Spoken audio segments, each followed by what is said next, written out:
सभी दर्शकों को मेरा नमस्कार। मैं सुरेंद्र सिंह तोमर। आज की वीडियो चंदा चोरी पर है। 9 नवंबर 2019 को अयोध्या राम मंदिर का सुप्रीम कोर्ट का ऐतिहासिक फैसला आया कि रामलला का मंदिर बाबरी मस्जिद की जगह ही बनेगा।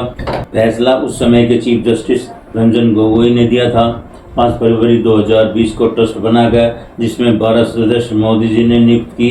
15 सदस्य रखे गए थे, जिसमें से 12 सदस्य मोदी जी ने नियुक्त किए थे, जिसमें नरेंद्र मिश्रा को इस ट्रस्ट का अध्यक्ष बनाया गया, चंपत राय बंसल को सचिव बनाया गया, महेंद्र गोपाल दास गिरी को कोषाध्यक्ष बनाया गया, अनिल मिश्रा को व्यवस्थापक, गोपाल राय की देखरेख में गिनती कराने का जिम्मा था। यूपी सरकार के गृह सचिव संजय प्रसाद व कृष्ण मोहन आदि सदस्य बनाए गए थे और गिनती करने वाले कर्मचारियों में चंपत राय का ड्राइवर टीनू यादव और अनिल मिश्रा ने अपने रिश्तेदारों को भर लिया था गिनती करने के लिए। और उस समय कहा गया था कि होता है हर जगह मंदिर में ये होता है कि उसकी ड्रेस होती है वो बिना जेब की होती है और सीसीटीवी कैमरे की जद में या उसकी निगरानी में पैसों की गिनती होती है। पैसा या जो भी इसमें ऑर्नामेंट्स यानी कि जो भी इसमें चढ़ावे में जो कुछ भी आता है, सोना चांदी, वो सब सीसीटीवी कैमरे की और बिना जेब की ड्रेस में ही वहाँ बैठते हैं गिनती करने वाले।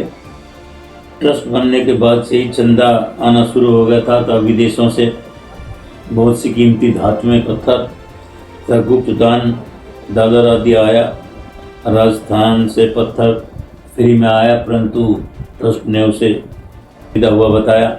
ट्रस्ट के पदाधिकारियों और उस समय मोदी जी ने नियम बनाया कि ट्रस्ट के अधिकारियों को हटाने के लिए जितने जो ट्रस्ट के 15 सदस्य हैं उनमें से 2/3 का होना अनिवार्य है। यानी कि 2/3 की अगर अनुमति होगी, उनकी सहमति होगी, उनकी वोटिंग होगी, तभी उनको हटाया जा सकता है और इससे पहले उन्हें 1 महीने का नोटिस देना होगा। संतोष दुबे के अनुसार 250 शिलाएँ जो आई थी दान में, बड़ी कीमती थी, वे गायब हैं, उनका पता नहीं कहाँ गई हैं। उसके बाद संतोष दुबे कौन है? संतोष दुबे वह आदमी है जो बाबरी मस्जिद को ढाने में जिसने गोलियां खाई। अब उसके बाद नंबर आता है मंदिर के लिए जो अयोध्या में जमीन खरीदी गई। अब यहीं से इसका मुख्य घोटाला शुरू होता है। 2021 में जमीन खरीदी गई। 2 करोड़ की जमीन 18.5 करोड़ में खरीदी गई। 3 करोड़ की जमीन 24 करोड़ में खरीदी गई। 9 करोड़ की जमीन 55 करोड़ में खरीदी गई। 9 करोड़ वाली जमीन किसानों से 4,40,000 प्रति बिस्वे के हिसाब से 117 बिस्वा जमीन खरीदी गई। जो 55 करोड़ में खरीदी, ये सब 16 नवंबर 2023 में खरीदी थी। इसके बाद कुछ जमीन 47 लाख बिस्वा खरीदी गई, इसे 48 करोड़ में दिखाया गया। 20 करोड़ 44 लाख की जमीन 114 करोड़ 18 लाख में खरीदी गई। 20 जनवरी 2021 को विश्व सिंधी सेना समागम ने 200 चांदी की ईंटें, यानी कि 200 किलो थी, 200 किलो जो 1 किलो की ईंट, 200 ईंटें जो मंदिर को दान में दी थी, वो राजू मानवानी जो उस समय के अध्यक्ष थे उनके समागम, सिंधी समागम के, उन्होंने ABP चैनल पर इसका खुलासा किया था। रसीद नहीं दी। चंपत राय ने 86 करोड़ की जमीन खरीदी गौशाला के नाम से, परंतु रामलला मंदिर की कोई गौशाला नहीं है। 2022 में 20 में गड़बड़ी पाई गई थी, इसकी घोटाले में बड़ी गड़बड़ी पाई गई थी। जब इसकी जांच हुई तो इसकी जांच में गड़बड़ी पाई गई। 2021 में भी आम आदमी पार्टी के नेता संजय सिंह ने इसकी शिकायत की थी, परंतु उस समय उनकी शिकायत पर किसी ने कोई ध्यान नहीं दिया। एक राम भक्त ने 2020 में जुलाई 2020 में 60 किलो चांदी, 2 चांदी कटोरी और 1 किलो चांदी के दिए जो जलाने काम आते हैं, जैसे मिट्टी के दिए होते हैं दिवाली पर जलाते, इसी प्रकार से 1 किलो चांदी के दिए मंदिर को दान में दिए थे, परंतु कोई रसीद नहीं। एक राम भक्त ने 1 किलो चांदी की राम की पादुका तथा 3 किलो चांदी का हार मंदिर में भेंट किया था राम जी के लिए, परंतु रसीद नहीं दी गई। बाद में रसीद मांगने पर उसको डराया गया कि चुप रहो, अगर रसीद का नाम ले तो पिटाई होगी। एक औरत ने सोने की, एक पक्षी होता है काकभसुंडवा, उसकी सोने की मूर्ति बनवा कर दान में दी थी, परंतु उसे भी रसीद नहीं ली।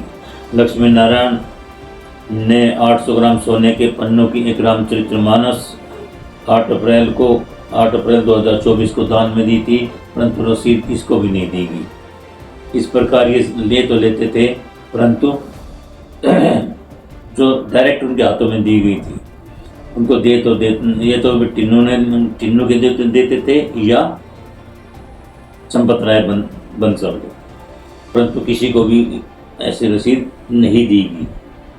और मंदिर निर्माण में कितना पैसा आया, कितना खर्च हुआ, इसका कोई हिसाब किताब इन पदाधिकारियों ने नहीं दिया।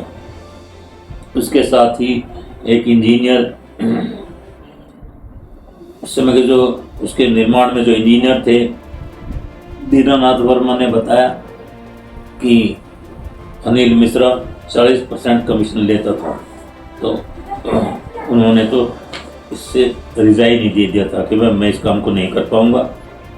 जनवरी 2024 में दिशा निर्देश दिए गए थे चंपत राय को कि तुम्हें इसी तरह से काम करना है, इस तरह से चलाना है, परंतु एक साल बाद 1 जनवरी 2025 को उसने दिशा निर्देश को मानने से इंकार कर दिया था, उसमें चेंज कर दिया, उसमें बदलाव कर दिया।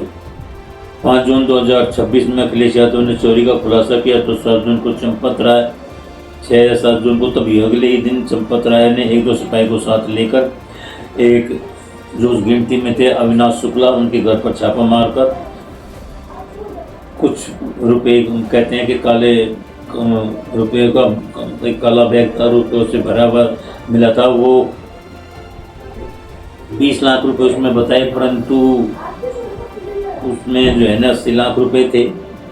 इसके बाद जो रुपए थे उन्होंने भी, जो अविनाश शुक्ला के घर से मिले थे, उन्होंने उसको जो है ना बैंक लॉकर में जमा किया, न कि ट्रस्ट के खाते में उसमें जमा नहीं किया कि भाई जो है ना बैंक में हमारा पैसा आएगा, या बल्कि अपने लॉकर में जमा किया। इसके बाद मोदी जी ने 13 जून को एसआईटी गठित की गई, 3 सदस्यों की एक एसआईटी गठित की। 15 जून से इस एसआईटी ने पूछताछ शुरू की। नियमानुसार होना तो ये चाहिए था कि पहले जो है ना, सबसे पहले इनके खिलाफ एफआईआर होनी चाहिए थी। जितने पदाधिकारी और उसके सदस्य थे, या जो गिनने वाले थे, जो भी थे, जो इसमें सम्मिलित थे, इन सभी के खिलाफ एफआईआर होनी चाहिए थी, और एफआईआर के बाद इनको अरेस्ट करना था और तब पूछताछ करनी थी, परंतु ऐसा नहीं हुआ। किसी के खिलाफ कोई एफआईआर नहीं हुई।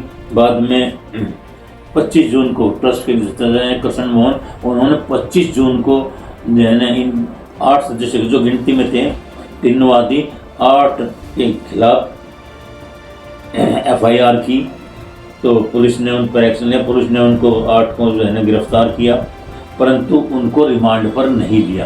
पहले उन्हें 3 दिन के लिए और फिर बाद में 13 दिन के लिए उन्हें जुडिशियल कस्टडी में, उनको जो है ना जुडिशियल कस्टडी में, यानी कि हिरासत, न्यायिक हिरासत में उनको भेज दिया गया। और जब उनसे पूछताछ की गई उनमें से, तो एसआईटी ने बताया कि 7 आदमियों ने 80 लाख रुपए की बताया है कि हमारे पास 80 लाख रुपए हैं, मिले हम साथ से, और वे 80 लाख उन्होंने एक बैंक लॉकर में ही जमा किए थे।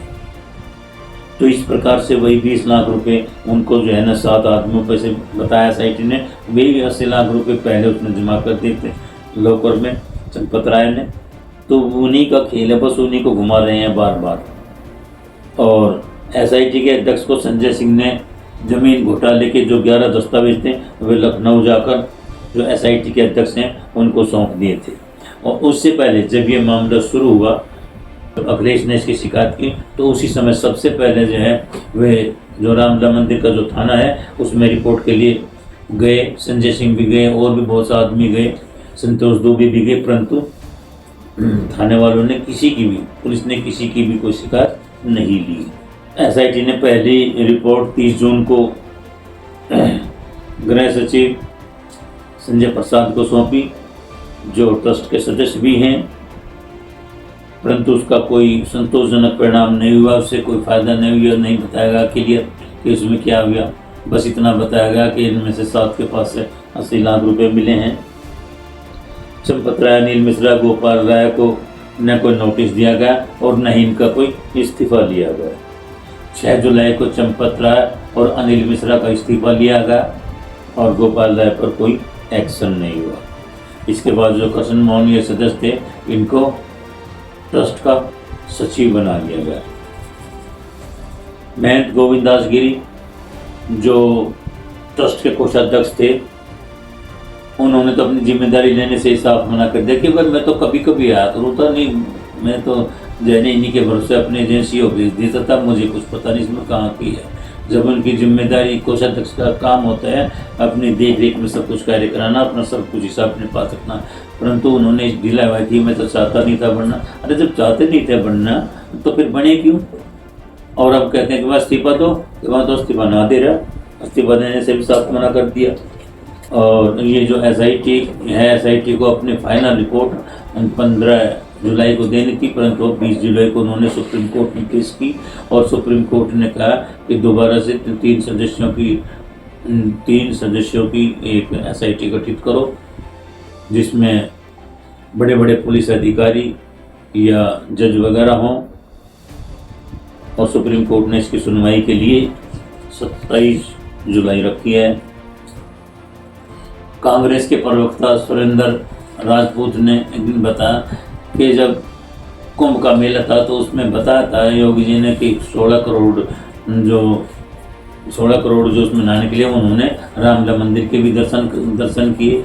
लेकिन अगर लोगों ने बहुत दान दिया, गांव से, मैं समझता हूँ हर गांव से, हर शहर से पैसा इकट्ठे करके दिएगा, अनलिमिटेड एस्टिमेट पैसा मंदिर में गया, परंतु उसमें चंपत राय ने किसी को कोई हिसाब नहीं दिया। और जब सुरेंद्र राजपूत ने बताया कि 16 करोड़ का, अगर हम 16 करोड़ को भी अगर 100 रुपये भी प्रत्येक मानते हैं तो भी 16,000 करोड़ बैठते हैं देने में। तो लोगों ने 500, 1000 और संडे में भी जब चंदा इकट्ठा हुआ, किसी ने लाख, किसी ने 10 लाख, किसी ने 11 लाख, कोई जो है फिल्म सेलिब्रिटी थे या कोई नेता थे, बहुत पैसा है अनलिमिटेड, इसका कोई हिसाब इन्होंने नहीं दिया इन पदाधिकारियों ने। और ये जो जांच थी, ये मतलब जो है ना कायदे में तो सही मायने में SIT गठित ना करके ये पैसों का मामला था, इसलिए ये ED को सौंपनी चाहिए थी। और दूसरे जो है ना चंपत राय इतने बेफिक्र हो गए कि उन्होंने अपने ड्राइवर टिन्नू यादव को खजाने की चाबी सौंप दी, अर्थात जितना भी पैसा था उस सब के चाबी जो थी, जहाँ भी रिजर्व भी था, वो सब टिन्नू यादव को सौंप दिया। टिन्नू यादव ने अपने मकान बना लिए, गाड़ी ले ली, हॉस्टल बना लिए, होटल बना लिए अपनी इनकम। जब एक छोटे से आदमी ने इतना काम किया तो चंपत राय, अनिल मिश्रा, गोपाल राय इन्होंने कितना किया होगा। और उसके साथ साथ उसके बाद में भी ऊपर तक भी पैसा गया।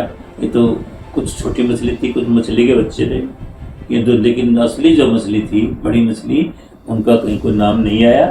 वे तो डर के मारे उनका कोई नाम नहीं गया। उसके बाद मतलब ये सब कुछ CCTV की उसमें होता है, लेकिन कह दिया कि बस जब उनसे पूछताछ की गई इन आठों से, टिन्नू आदि से, तो उन्होंने बताया कि जब गिनती होती थी तो CCTV के आगे खड़े हो जाते या उस पर कपड़ा ढाँप देते थे गिनती के समय। और कब बताया कि CCTV ऑटो डिलीट, जबकि बहानेबाजी थी। और 27 अप्रैल से लेकर 5 जून तक 40 दिनों में 70 बार चोरी हुई, ऐसा उन्होंने माना है, खुलासा किया है। लेकिन जब इतने समय में 40 दिन में जब ये 70 बार चोरी, तो 6 साल में कितनी चोरी हुई होगी, इसका क्या हिसाब है? यह छोटी चोरी नहीं थी, ये लाखों करोड़ की चोरी का मामला है। अखिलेश यादव को यह चोरी का मामला 2027 तक अवश्य इसको उठाए रखना चाहिए, कि जब तक इसमें फाइनल फैसला इसका नहीं आता, संतोषजनक फैसला नहीं आता, बल्कि चाहिए तो कायदा तो ये है कि चंपत राय, अनिल मिश्रा और इनके खिलाफ FIR होनी चाहिए और इनको अरेस्ट करना चाहिए, तभी इसका खुलासा हो पाएगा। और ये करना ज़रूरी भी है। जब तक इन्होंने रिजाइन दे दिया, अपने घर में लौट गए, इनका क्या भीड़ है, इन्होंने तो पैसा कमा लिया अच्छा खासा, अभी अपने घर लौट जाएंगे, इन पर कोई एक्शन नहीं होगा, तो इससे क्या खुलासा होगा? कुछ पता नहीं चल पाएगा कि इसका पैसा कहाँ गया, कितना पैसा है, कितना गया, और ये कहाँ किस किस आदमी को दिया गया। धन्यवाद। जय भारत, जय संविधान।